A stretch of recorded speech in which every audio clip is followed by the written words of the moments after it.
મારું નામ ભાગ્યાશ્રી છે. હું ધોરણ 6માં ભણું છું. ડુંગરી ટીંબા લાડ. આજની વાર્તાનું નામ દૂધના દૂધમાં ને પાણીના પાણીમાં. એક ગામ હતું. તે ગામની પાસે થઈને એક નદી વહે. નદીના બીજા કિનારે ઘણા દૂધવાળાઓ રહે. કેટલાક દૂધવાળાઓ રોજ એક મોટું શહેર હતું, ત્યાં દૂધ વેચવા જાય. પછી બધા દૂધ વેચવા ગયા. એક દૂધવાળાને થયું, લાવને આ નદીનું પાણી હું દૂધમાં રેડી દઉં, તેથી મને વધારે પૈસા મળે.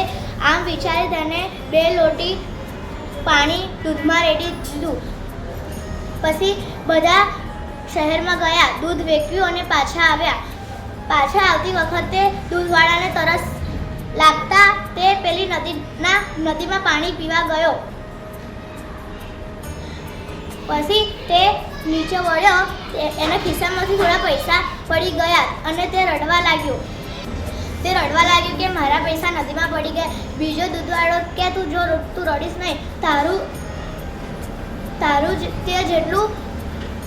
જેટલું દૂધ હતું તેટલા પૈસા તારી પાસે રહ્યા, અને જેટલું તે પાણી રેડી તું તેટલા પૈસા નદીમાં ગયા. આમ માની લે અને ચાલ. પેલો દૂધવાળો બધાની સાથે ચૂપચાપ ચાલવા લાગ્યો.